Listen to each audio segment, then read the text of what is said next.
Wong there. Now, Matthias Cormann is the Shadow Assistant Treasurer. He's with us now from Canberra. Senator Cormann, good morning to you. Firstly, tell us why the Coalition has decided to cut the company tax rate by 1.5% if you do win office.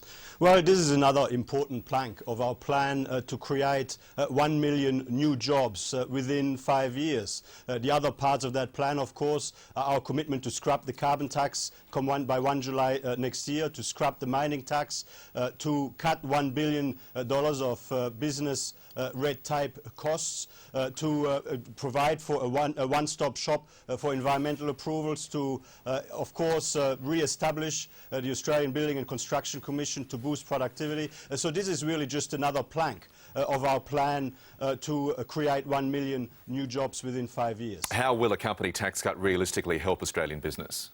Well, it provides an incentive for additional investment at a time of economic uncertainty. And look no further than the Henry Tax Review, which pointed out that not only would a company tax cut boost growth, it of course would also lead to higher wages. Only 2 years ago, in the tax summit organised by this current government, Ken Henry, the former Secretary of the Treasury, pointed out that a company tax cut will deliver significant benefits for workers.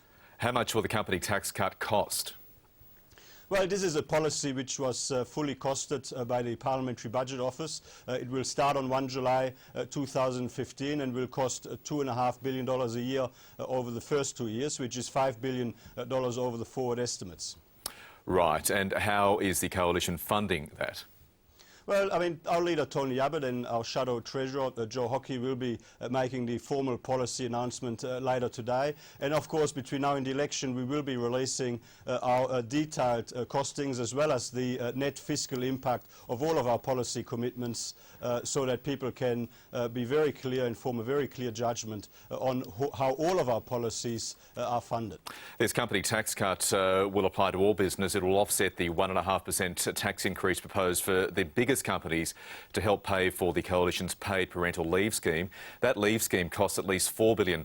This company tax cut, as you've just told us, cost $5 billion.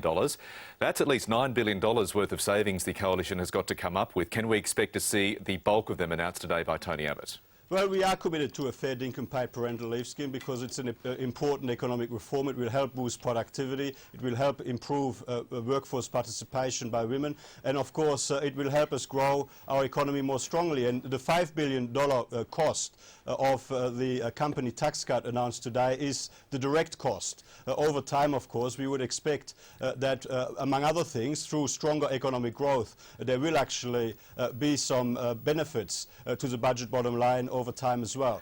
Now, in terms of the paid parental leave scheme, look, today we're announcing a 1.5% cut in the company tax rate from 1 July 2015. Between now and the election, of course, we will be making the formal announcement about the paid parental leave scheme as well. Can we expect to see some savings measures announced today by Tony Abbott when he announces this cut to the company tax rate? Well, as I've said, our company tax cut proposal, which we will be formally announcing today, has been fully costed by the Parliamentary Budget Office. Tony Abbott and Joe Hockey will be making all of the necessary announcements today, and of course between now and the election there will be a detailed fiscal overview listing all of the budget implications of our policies that we have announced, and it will be very clear what the net fiscal impact of our policy commitments is. And let me say that the budget position will be worse. The budget position would be worse off under Labor, will be better off under a coalition, because our policy commitments, of course, overall will leave the budget in a better position. Joe Hockey, the Shadow Treasurer, has said yesterday that a rise in the GST is, in his words, in the equation should the Coalition win government. That's obviously a clear way to help make up some of these savings. How much in the equation is a rise in the goods and services tax? Well, Joe Hockey has not said that. I was at that particular press conference. I mean, that was a report in today's media that was wrong. What we have said, of course, is that in the first term of a coalition government, should we be successful on September 7, we would start a conversation with the Australian people about our tax reform priorities over the medium to long term, and the need for tax reform, of course, remains strong. And of course, what we have said is that our focus will be on lower, simpler more efficient taxes. There is absolutely no plan to increase the right or the base of the GST. If we are elected to government on 7 September, we will not be increasing the right or the base of the GST. That is absolutely clear. Right, but just to be clear, the Financial Review report, which you also cite, quotes Mr Hockey as saying, quote unquote, it's part of the equation.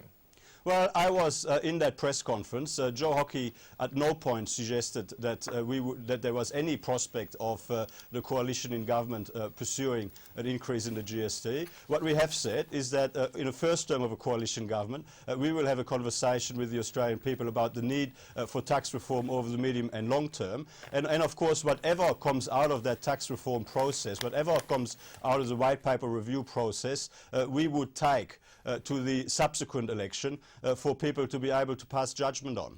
And finally, the Victorian Coalition Treasurer, Michael O'Brien, Matthias Cormann, was also at a lunch yesterday, and he was bemoaning the lack of commitment to far-reaching industrial relations reforms by the coalition if you do win government. Is that in the equation as well? And if not, why not? Because Michael O'Brien argues that is really what's needed to help improve business confidence. We've released our workplace relations policy about 3 months ago. It is a very sensible policy which intends to take our workplace relations policy framework back to the centre. And of course, that is what people across Australia would expect us to do. There is no doubt that there are some problems with the workplace relations changes that were introduced by the current government. And of course, we will be addressing those problems as per the policy that we've announced 3 months ago. OK, we'll leave it there. Matthias Cormann in Canberra, thanks for your time this morning. Always good to be here.